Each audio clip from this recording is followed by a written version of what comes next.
Bonjour et bienvenue sur French with Jeanne, un podcast en français pour les étudiants et étudiantes de français. Vous écoutez le 4e épisode de la série 19, où on parle de développement personnel. Les 3 premiers épisodes étaient consacrés aux ruptures amoureuses, mais aujourd'hui, on change de sujet. Je vais vous parler de ce qu'est le développement perso pour moi et de ma plus grande leçon. On y va.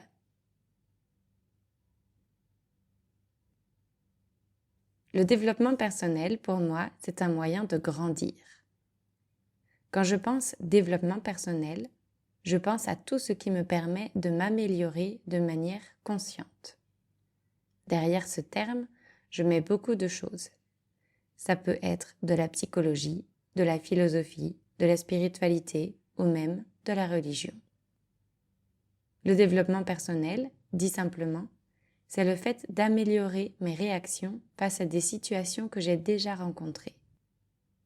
Je sais que je suis en train de m'améliorer quand je constate que ma réaction n'est pas la même qu'avant. Je vais vous donner un exemple personnel. J'ai toujours détesté être en retard. Je le sais, quand je suis en retard, je me sens stressée. J'ai pris conscience de mon stress dans cette situation et j'ai surtout réalisé que ce n'était pas une expérience agréable pour moi.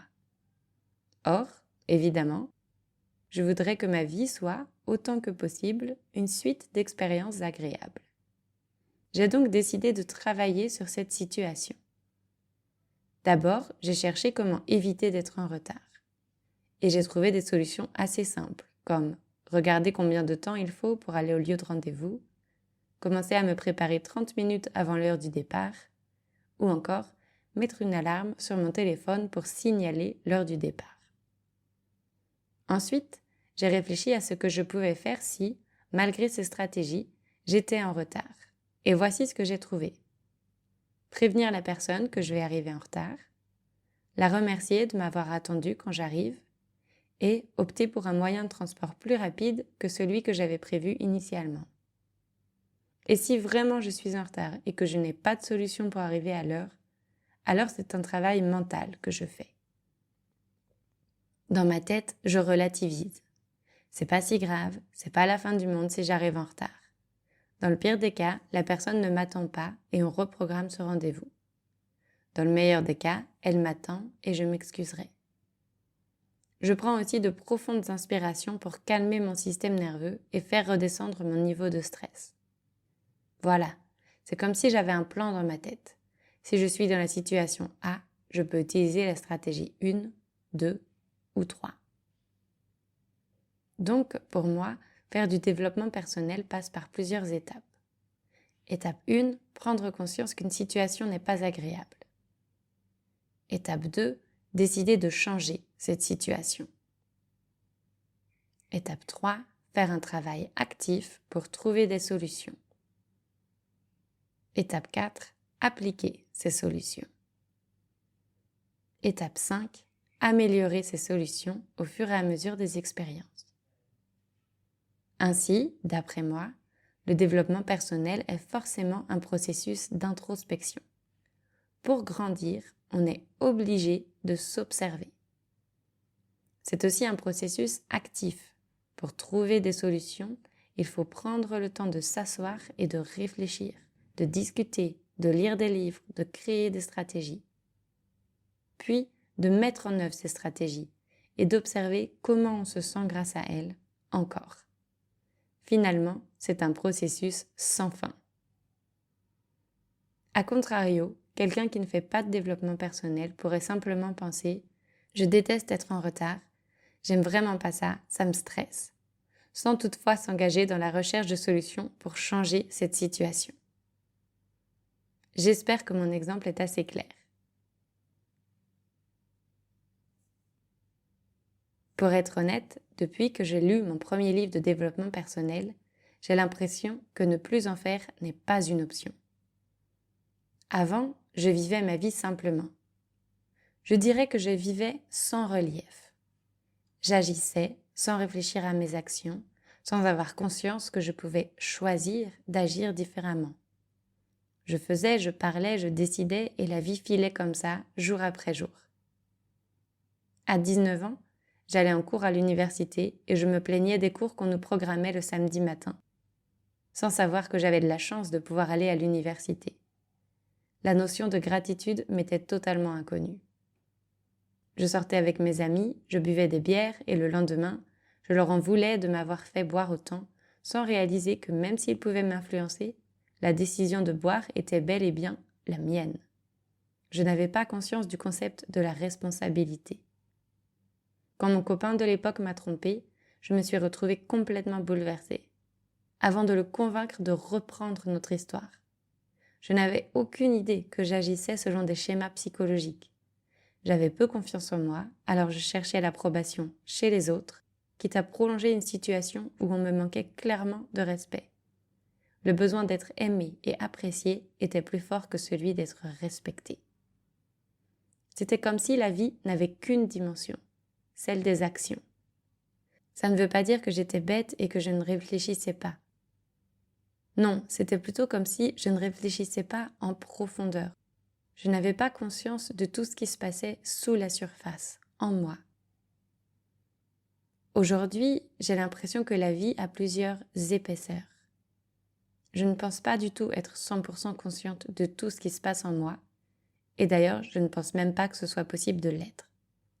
Mais une chose est sûre, je me sens vraiment plus connectée à moi-même. J'ai l'impression de beaucoup mieux me connaître, de beaucoup mieux me comprendre.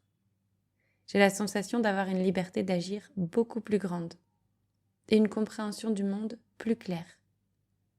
Comme j'inclus la spiritualité dans le développement perso, j'ai aussi beaucoup plus l'impression d'appartenir à un tout, de n'être qu'un infime grain de sable sur une plage immense, qu'une poussière dans l'univers, au même titre que n'importe quel être vivant sur cette terre. En parallèle, j'ai la sensation d'être un être multidimensionnel, composé d'un corps, d'une conscience, d'un mental et sans doute d'autres choses invisibles.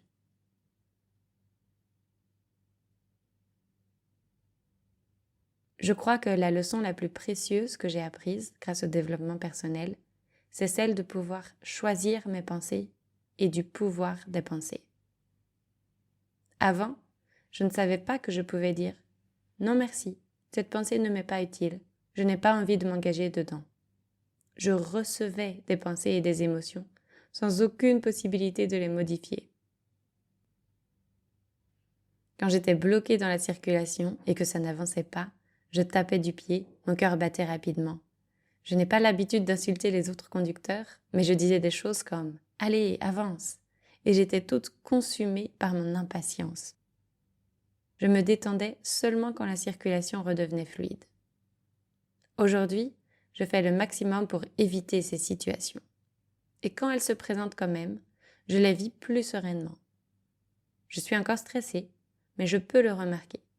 Et je suis capable de retrouver un état de sérénité plus rapidement. Parfois, je rigole même de moi-même. Regarde comme tu t'énerves pour rien. Allez, il n'y a rien de grave, calme-toi. Tout va bien. J'ai lu un jour que nos pensées définissent notre réalité et je suis 100% d'accord avec cette idée. Je l'ai retrouvée sous plein de formes différentes, dans plein de livres différents. Je pense que la manière dont nous percevons, dont nous interprétons les choses, conditionne nos expériences.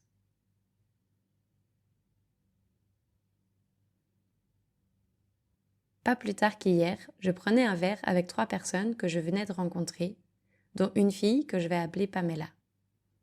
Au début, j'ai trouvé Pamela super sympa. Et puis au fur et à mesure de la soirée, j'ai senti un sentiment négatif se développer en moi. Je commençais à la trouver auto-centrée et je n'aimais pas le fait qu'elle soit sur son portable alors qu'on discutait. J'avais pas l'impression qu'elle était à l'écoute.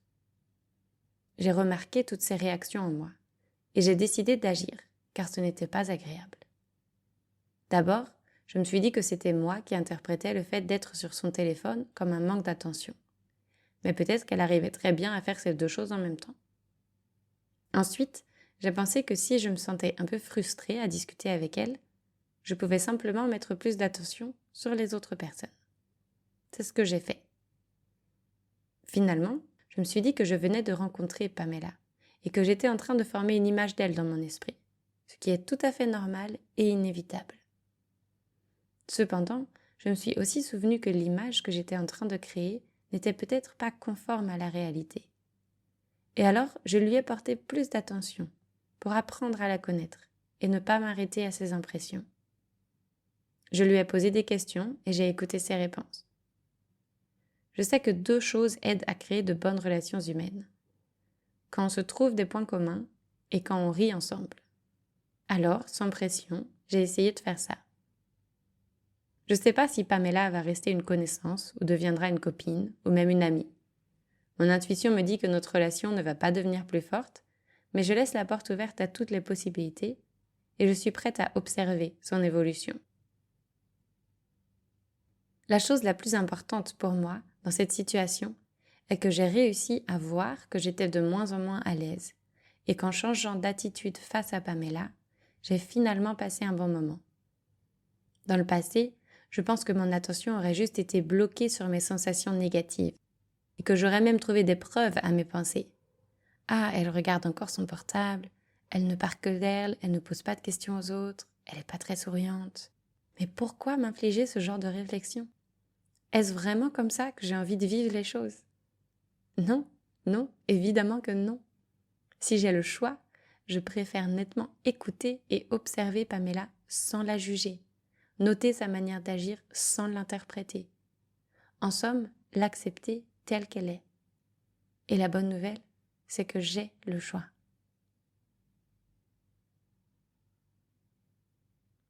Vous allez peut-être penser que je réfléchis trop, que je suis totalement folle de penser autant pour une si petite interaction. Et vous avez peut-être raison. Seulement, moi, je sais que ma vie est plus agréable depuis que j'ai compris pouvoir choisir mes réactions. J'avoue que parfois, je me sens fatiguée par toute cette activité mentale. De temps en temps, j'ai l'impression de vivre ma vie avec une conscience aiguë des choses et j'ai envie d'éteindre mon cerveau. Voilà comment je vois les choses aujourd'hui.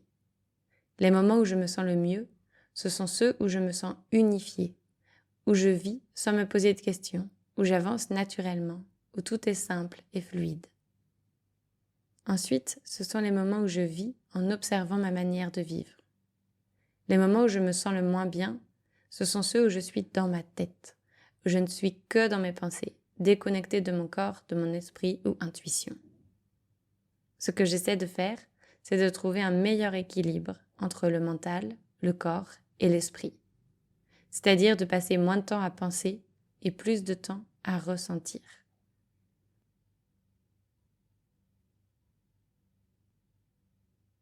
Je n'ai aucune idée si ce que je raconte vous parle ou pas du tout. J'ai conscience que beaucoup de personnes ne se posent probablement pas ce genre de questions et j'espère que vous arrivez à suivre mes réflexions. Cet épisode est déjà assez long, alors je vous laisse et je vous dis à bientôt pour le prochain. Prenez soin de vous.